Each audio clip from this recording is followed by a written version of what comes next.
Bismillahirrahmanirrahim. Assalamualaikum warahmatullahi wabarakatuh. Alhamdulillah wassalatu wassalamu ala rasulillah wa ala alihi wa ashabihi wa man tabi'ahu ila yaumil qiyamah.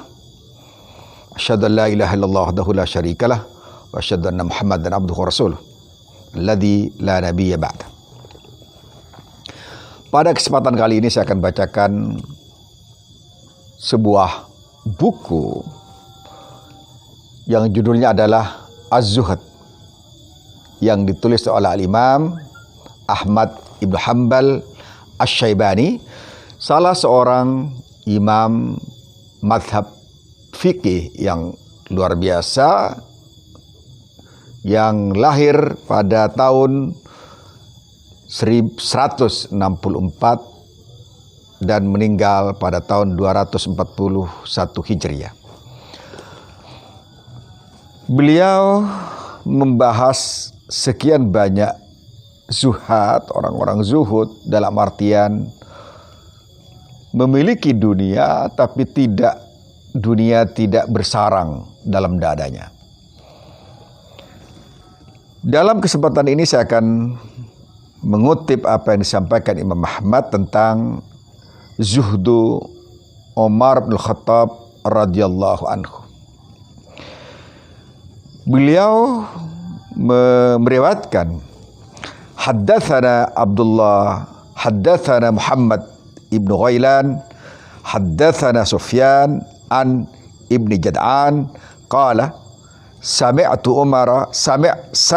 Umaru rajulan yaqul Allahumma ij'alni minal aqallin faqala ya Abdullah wa mal aqallun qala sami'tu Allah subhanahu wa ta'ala yaqul wa ma amana ma'ahu illa qalil. Pada ayat lain disebutkan wa qalilun min ibadiyas syakur.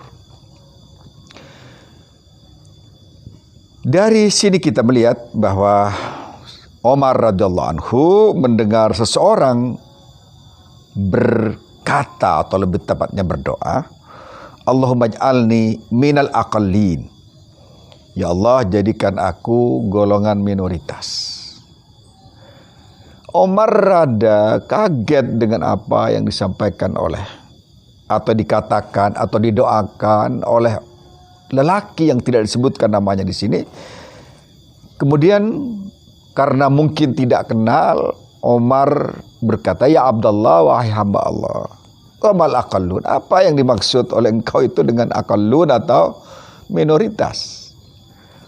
Orang itu kemudian berkata, sami'tu Allah yaqul, aku mendengar Allah berfirman dalam surat Hud ayat 40, kemudian juga surat Saba ayat 13, di mana Allah berfirman begini, kata orang itu pada Umar, wa ma amana ma'ahu illa qalil, dan tidaklah beriman bersamanya, yakni seorang rasul di sini tentunya, illa qalil, kecuali sedikit. Kemudian dia juga mengatakan satu ayat lain, wa qalilun min ibadiyas syakur, sungguh sangat sedikit dari hamba-hambaku yang betul-betul bersyukur. Pada dua ayat ini kita melihat bahwa orang-orang baik itu tidak terlalu banyak. Orang bersyukur sedikit, wa qalilun min ibadiyas syakur, sungguh sedikit dari hamba-hambaku yang bersyukur. Artinya termasuk orang bersyukur itu termasuk golongan minoritas. Wa ma amana ma'ahu illa qalil, dan tidak beriman bersamanya kecuali sedikit. Ini kembali menjadi golongan minoritas. Mendengar jawaban yang brilian seperti ini, Umar kemudian berkata, faqala Umar kullu ahadin afqahu min Umar, setiap orang lebih faqih, lebih mengerti mendalam tentang agamanya dari Umar. Apa yang dikatakan Umar itu saja menunjukkan ketawaduannya, menunjukkan kerendahan hatinya, bahwa ternyata beliau tidak menangkap makna yang disampaikan oleh rajulun yang di sini tidak diketahui siapa orang itu, menunjukkan bahwa tidak setiap orang itu mengerti setiap apa yang ada dalam Al-Quran. Tatkala orang ini mengatakan wa qalilun min ibadiyas syakur, mengutip firman Allah Subhanahu wa taala, yang kemudian dia berdoa dengan cara yang unik, dengan cara yang berbeda, dengan cara yang tidak biasa. Omar bertanya-tanya, kok ada orang yang ingin menjadi bagian dari orang-orang yang sedikit itu menjadi orang-orang yang minoritas? Ini sebuah pertanyaan yang kemudian Omar berkata, apa maksudmu dengan minoritas itu? Orang itu ternyata terinspirasi oleh firman Allah Subhanahu wa taala, wa qalilun min ibadiyas syakur, kemudian wa ma amana ma'ahu illa qalil, dan tidaklah beriman bersamanya kecuali sedikit.